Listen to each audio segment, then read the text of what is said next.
Dear students, in the present lecture, we are going to discuss valuation of tangible fixed asset, valuation of current asset, valuation of investment, and valuation of stock in trade.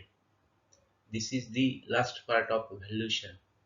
After this, our valuation part will be over. So, see what exactly valuation is. What is the need of valuation and which point should be taken into consideration by an auditor while valuing various kinds of asset. Previously, we have discussed certain points as related to valuation. So, in the present lecture, we are mainly focusing the particular items regarding valuation. Valuation of tangible fixed asset. There are two types of fixed asset: tangible fixed asset and intangible fixed asset. Now we are discussing only valuation of tangible asset. Tangible asset are the asset which can be touched, which can be seen. Tangible asset म्हणजे अशा स्थावर मालमत्ता ज्याला आपण touch करू शकतो किंवा ज्या दिसतात त्याला आपण टँजिबल फिक्स्ड असेट असं म्हणतो. ज्या असेट दिसत नाहीत त्याला आपण म्हणतो इनटँजिबल फिक्स्ड असेट. त्यामध्ये गुडविल आपण चर्चा केली मग. आता टँजिबल फिक्स्ड असेटचं व्हॅल्युएशन करत असताना किंवा तपासणी करत असताना ऑडिटरनं काय गोष्टी, कोणत्या गोष्टीकडे फोकस केला पाहिजे, अटेन्शन केलं पाहिजे, लक्ष दिलं पाहिजे, मुद्दे लक्षात घेतले पाहिजेत, हे आपण इथं डिस्कस करणार आहे. Revenue is essential to every type of business for maintaining its decor of business. Business is an activity followed for making profit, and the profit earning is the main objective of any kind of business. Therefore, business work is not treated as a charity work. So, the financer, the money supplier, or capital provided is interested to gain something from that investment. So, generation of revenue requires certain things. It means that we can generate money by utilizing available fixed asset. It means that business means dealing particular event or activity continuously. की व्यवसायाला जर पैसे उत्पन्न मिळवायचं असेल तर आपल्याला आपल्याकडं काहीतरी स्थावर मालमत्ता असली पाहिजे. म्हणजे money cannot be created without property. म्हणजे आपल्याला बिझनेसमध्ये काहीतरी प्रॉपर्टी पाहिजे, त्याला आपण म्हणतो फिक्स्ड असेट किंवा स्थावर मालमत्ता. Fixed assets are the assets which are held for permanent use in the business and not for resale. The purpose of buying fixed asset is to utilize in business for generating revenue. की या असेटचा वापर करून आपण उत्पन्न मिळवणार. The assets are useful for running business efficiently. आणि आपल्याला कॉम्पिटिशनमध्ये आपल्याकडं कॅपॅसिटी आपल्या फिक्स ॲसेटची कशी आहे याच्यावर आपल्याला आपलं यश अवलंबून असतं. Actually valuation of assets and liabilities is the duty of management of business concern. अतिशय महत्वाचं वाक्य. प्रत्यक्ष मालमत्तेचं व्हॅल्युएशन करण्याची जबाबदारी ही मॅनेजमेंटची असते, व्यवस्थापनाची असते. The auditor rely upon the same, आणि ऑडिटरनी तेवढं खात्री करायची की ते व्हॅल्युएशन बरोबर झालंय का. But the auditor cannot avoid his responsibility about the valuation. There are two methods regarding valuation of tangible fixed asset. म्हणजे फिक्स्ड असेट, टँजिबल असेट म्हणजे काय की ज्या दृश्य डोळ्याने दिसतात ते asset, building, land, plant and machinery, furniture, motor vehicles, ही उदाहरणं आहेत टँजिबल फिक्स्ड असेटची. यातली आपण घेताना कॉमन घेतलाय, ग्रुप घेतलाय फिक्स्ड असेट म्हणजे कोणत्या, ज्या टँजिबल आहेत त्या. याचं व्हॅल्युएशन करताना दोन मेथड्स असतात. पहिली मेथड आहे बुक व्हॅल्यू मेथड आणि दुसरे replacement value method.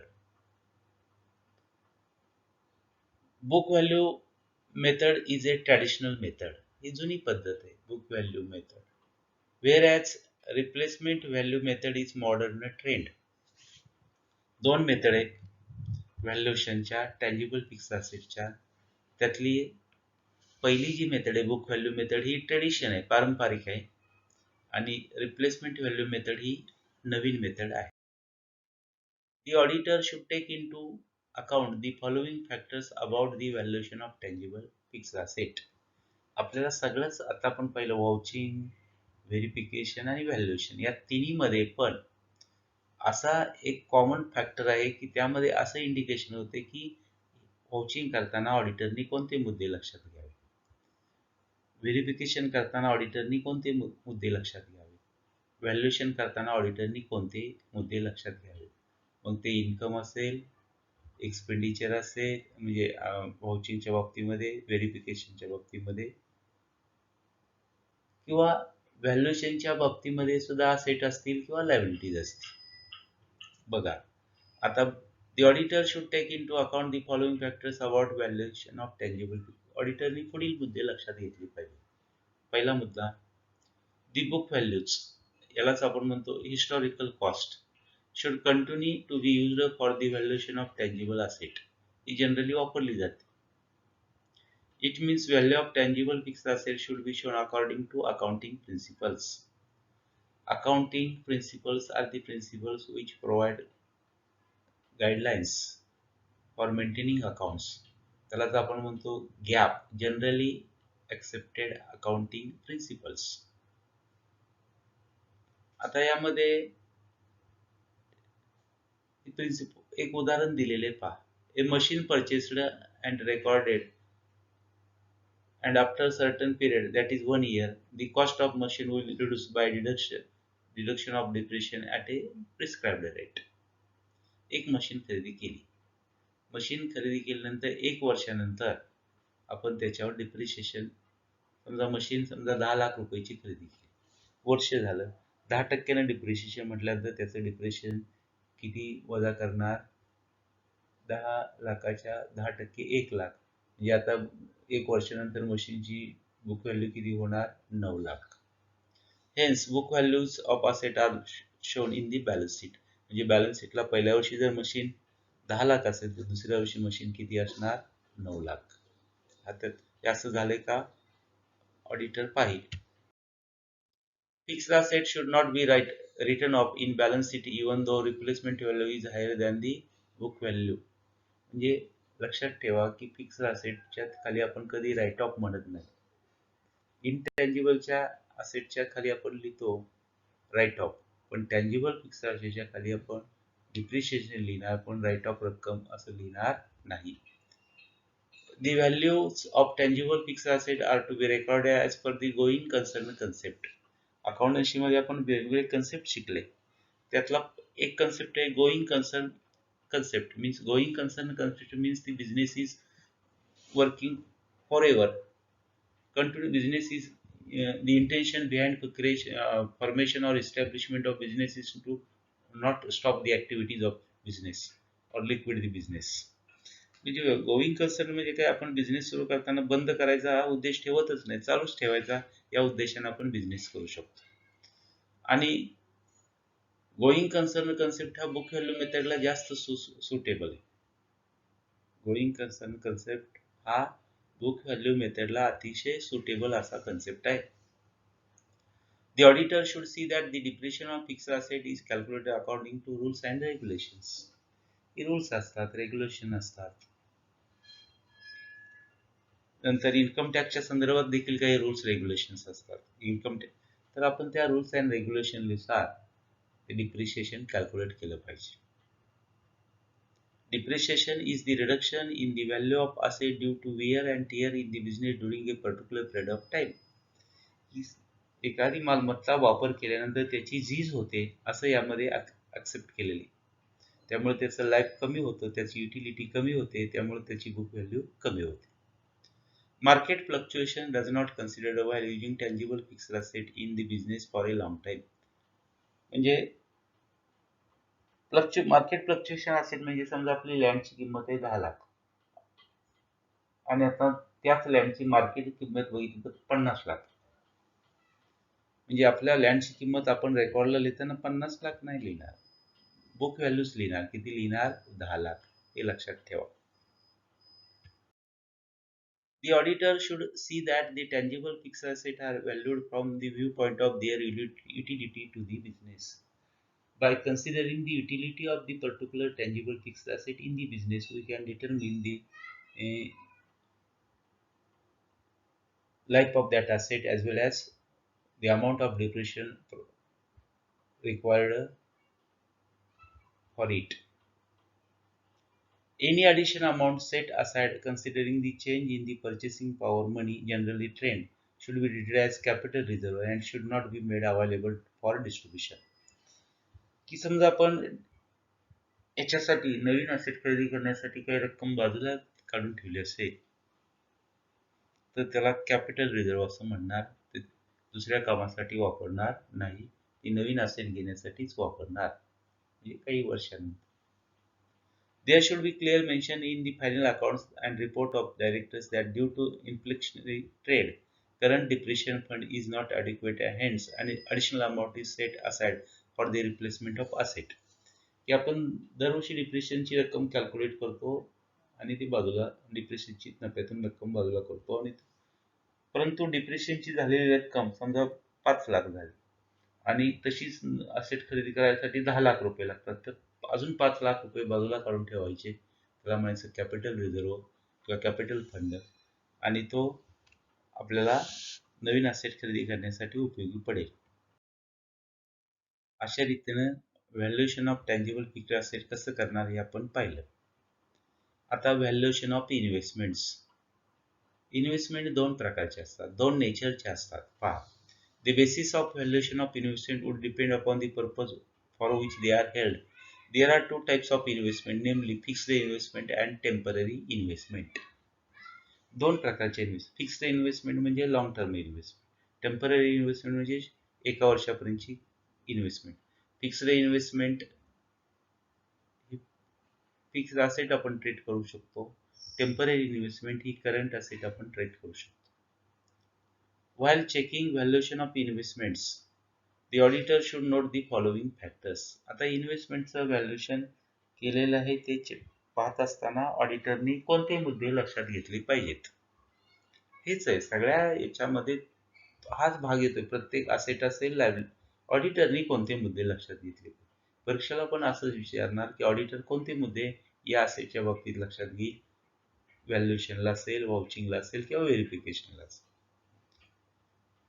If the investment are of fixed nature, they would be valued at cost price. जर फिक्स्ड नेचरची इन्व्हेस्टमेंट असेल म्हणजे लॉंग जास्त कालावधीसाठी 10 वर्षासाठी 15 वर्षासाठी तर त्याचं आपण बुक व्हॅल्यू लक्षात घेणार. Of a serious fall in the market price, in which case it would be provided for. फक्त त्याला एक्सपेक्शन आहे की मोठाच जर मार्केटमध्ये फॉल झाला तर आपल्याला कमी झालेली रक्कम घ्यावी लागेल. These types of investment are suitable to trust. म्हणजे ह्या ज्या चॅरिटेबल ट्रस्ट असतात त्यांना ह्या इन्व्हेस्टमेंट फिक्स्ड स्वरूपात करणं गरजेचं असतं, आवश्यक असतं, योग्य असतं. If the investment are temporary nature म्हणजे तात्पुरत्या, म्हणजे आपण 1 वर्षानंतर ती विकणार किंवा 1 वर्षाच्या आत विकणार, त्याला म्हणतो temporary investment. They would be valued at cost price or market price, whichever is lower. बघा, इन्व्हेस्टमेंटचं नेचर फिक्स्ड असेल, लॉंग टर्म असेल, तर त्याची व्हॅल्युएशन करताना बुक व्हॅल्यू आपण लक्षात घेणार. मार्केटमध्ये सिरियस फॉल झाला तर मग मात्र रिटर्न कमी झालेली रक्कम लक्षात घेणार. मात्र जर इन्व्हेस्टमेंट ही टेम्पररी असेल तर ते आपण एक प्रिन्सिपल लक्षात घेणार, market price or cost price whichever is lower, हे आपण बॅलन्स शीटला दाखवणार. This types of investment are suitable to financial companies. Financial companies आहेत, कॉर्पोरेशन्स आहेत, सर्व्हिस इंडस्ट्रीज आहेत, फायनान्सच्या संदर्भात त्यांच्यासाठी ही उपयुक्त आहे. In case of unquoted investment, the auditor should obtain a certificate from the responsible officer of the concern about the values of investment. ही दोन प्रकारचे इन्व्हेस्टमेंट असतात, कोटेड आणि अनकोटेड. जर इन्व्हेस्टमेंट अनकोटेड असतील तर त्याचं व्हॅल्युएशनच्या बाबतीमध्ये ऑडिटरनी जबाबदार अधिकाऱ्याकडून सर्टिफिकेट घेतलं पाहिजे की हे व्हॅल्युएशन बरोबर आहे. The auditor should see that no depreciation has been provided on any investment.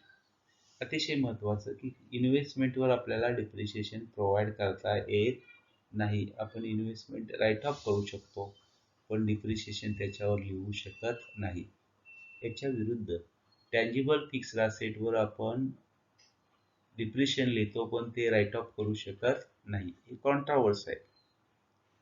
The auditor should not be allowed to make any appreciation in the value of investment to be brought into record. ऑडिटरला कोणत्याही इन्व्हेस्टमेंटची value appreciate करून record झाली किंवा appreciate करता येत नाही. म्हणजे auditor has no rights. He is only inspector. He is only supervise whether the accounting is properly done by the business concern. आता आपण नवीन मुद्दा घेतोय, व्हॅल्युएशन ऑफ करंट असेट. त्यालाच म्हणतो फ्लोटिंग असेट, त्यालाच म्हणतो सर्क्युलेटिंग असेट. आता काय करंट असेट म्हणजे?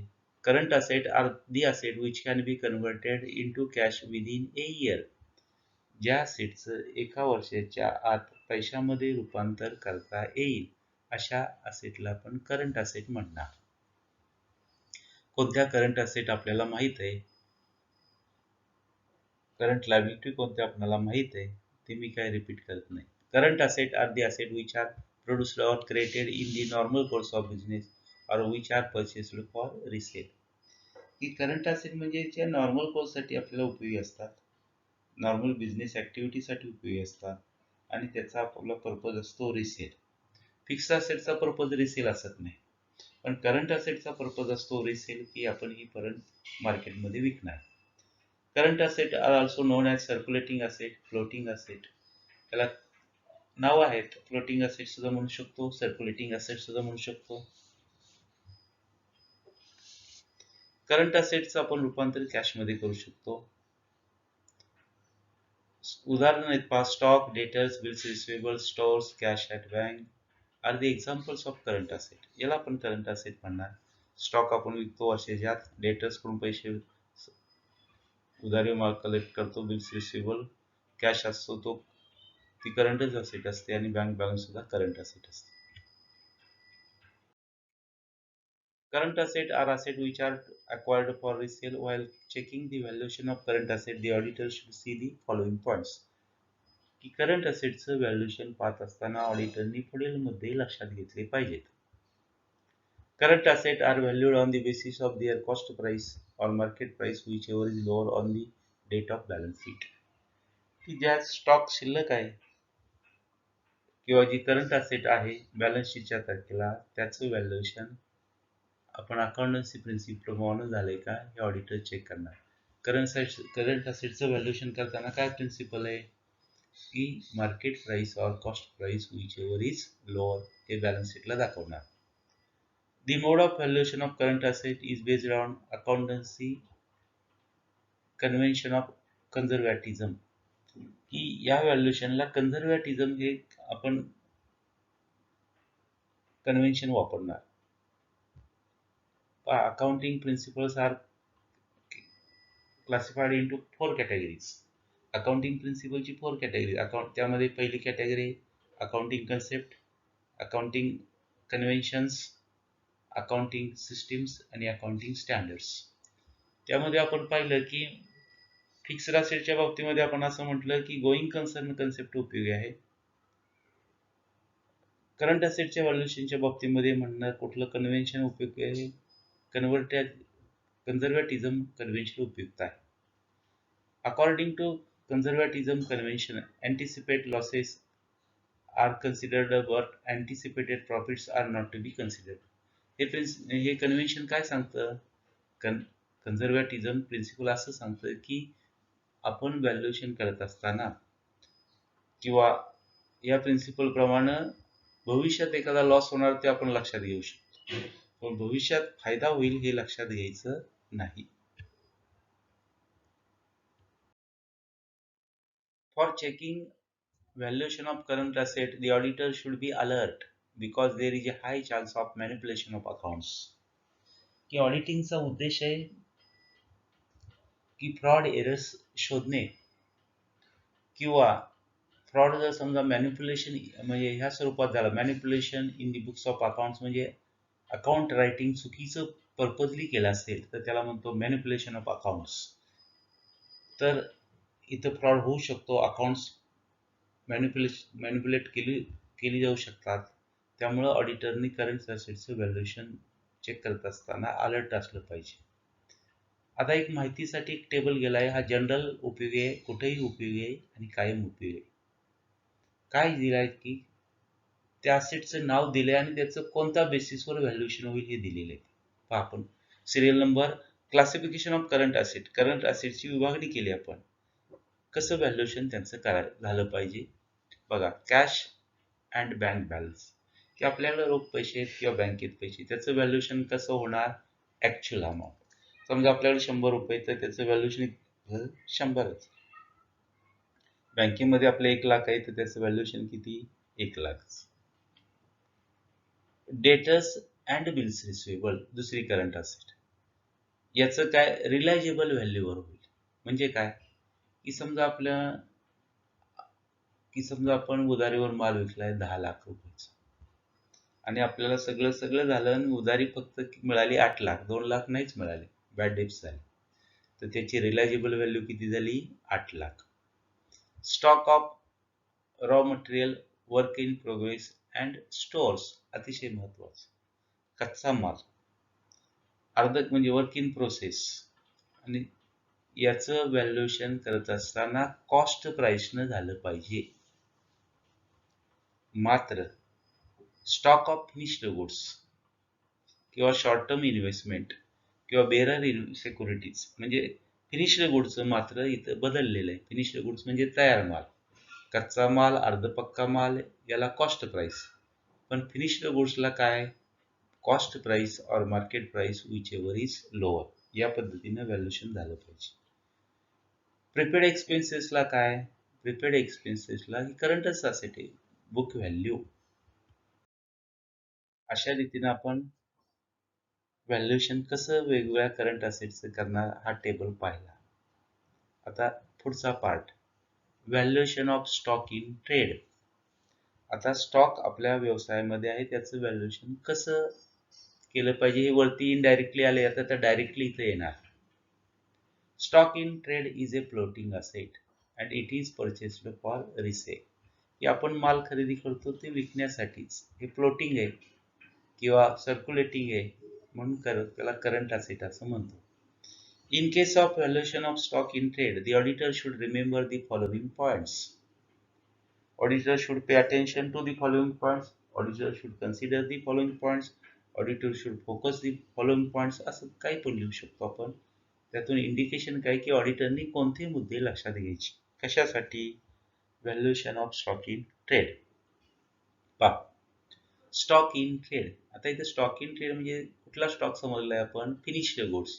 फिनिश्ड गुड्स म्हणजे रेडी फॉर सेल, म्हणजे जो माल विकायसाठी तयार आहे असा. आपण मॅन्युफॅक्चरिंग कंपनी असेल की सगळ्या प्रोसेस केल्याने जो माल रेडी झाला, जो कस्टमरला आपण देऊ शकतो, त्याला म्हणायचं finished goods. Is to be valued at cost price or market price whichever is lower as per accepted accounting principle. हे आपण टेबलमध्ये पण पाहिलं की फिनिश्ड गुड्सचं व्हॅल्युएशन करताना कोणता रूल फॉलो केला पाहिजे, कोणतं प्रिन्सिपल फॉलो केलं पाहिजे, market price or cost price whichever is lower, आणि ती रक्कम बॅलन्स शीटला दाखवली पाहिजे. It is fundamental principle of accounting that anticipated or expected profit or unrealized profits are not to be taken into account regarding stock value available with the concern, but anticipated losses must be provided for. अतिशय महत्वाचं की unsold जो stock असेल, जो विकला नाही, तर त्याच्यावर आपण प्रॉफिट लक्षात घेणार नाही. परंतु अँटिसिपेटेड लॉस होणार आहे, तो मात्र आपण इथे लक्षात घेणार. Raw materials are and partly finished goods, that is work in progress, are not intended to be resold in the condition which they are, and therefore they are usually valued at cost price only. हे टेबलला पण घेतलेले आहे, फक्त इथे detail त्याचं घेतलेले आहे की रॉ मटेरियल आपण खरेदी करतो, उत्पादन करण्यासाठी करतो, म्हणजे ते परत विकण्यासाठी आपण करत नाही. हा एक महत्त्वाचा मुद्दा की रॉ मटेरियल्सवर काही प्रोसेस केल्या आणि माल आपण काही प्रोसेस केल्यानंतर आपण एक विशिष्ट लेवल 50% काम झालं म्हणजे 50% अजून काम केल्यानंतर तो माल रेडी फॉर सेल होईल. ज्याला म्हणतो वर्क इन प्रोग्रेस, म्हणजे माल कच्चा पण राहिलेला नाही आणि पक्का पण झालेला नाही, ती प्रोसेस, ती स्टेज, त्याला आपण म्हणतो वर्क इन प्रोग्रेस. म्हणजे या वर्क इन प्रोग्रेसला देखील आपली कॅपिटल इन्व्हेस्टमेंट असते, म्हणजे त्याची देखील कॉस्ट प्राइस फक्त लक्षात घेणार. पहा, आपण काय पाहिलं की फिनिश रोजला कोणते व्हॅल्यू, कोणतं प्रिन्सिपल वापरणार, कॉस्ट प्राइस और market price whichever is lower. But raw material आणि वर्क इन प्रोग्रेसला काय बघितलं आपण, ते टेबलला पण घेतलंय, ते डिटेल एक्सप्लेनेशन मध्ये घेतलंय की यामध्ये इंटेन्शन काय आहे आपलं की ते रिसेल नाही करायचं, त्याचा उपयोग करून प्रोडक्शन करायचं. रिसेल काय करायचं, सेल आपण तयार माल करणार आहे, म्हणजे कच्चा अर्ध पक्का माल किंवा अर्ध कच्चा माल आणि कच्चा माल याचं व्हॅल्युएशन कॉस्ट प्राइसनं करणं आवश्यक आहे, हे आपण लक्षात घेतलं पाहिजे, ऑडिटरनी लक्षात घेतलं पाहिजे. There are various methods of valuation of stocks, namely first in first out method, FIFO method, last in first out method, LIFO method, weighted average method and simple method. हे चार व्हॅल्युएशनच्या स्टॉकच्या मेथड्स आहेत. त्यासाठी स्टोर्स लेजर अकाउंट ठेवलं जातं. LIFO method, FIFO method, ह्या methods आहेत. The auditor should see that there is a consistency of using a particular method for valuation of stock. की या चार पैकी समजा आपण लिपो मेथड वापरली तर ती लिपोच दरवर्षी वापरायची 10 वर्ष.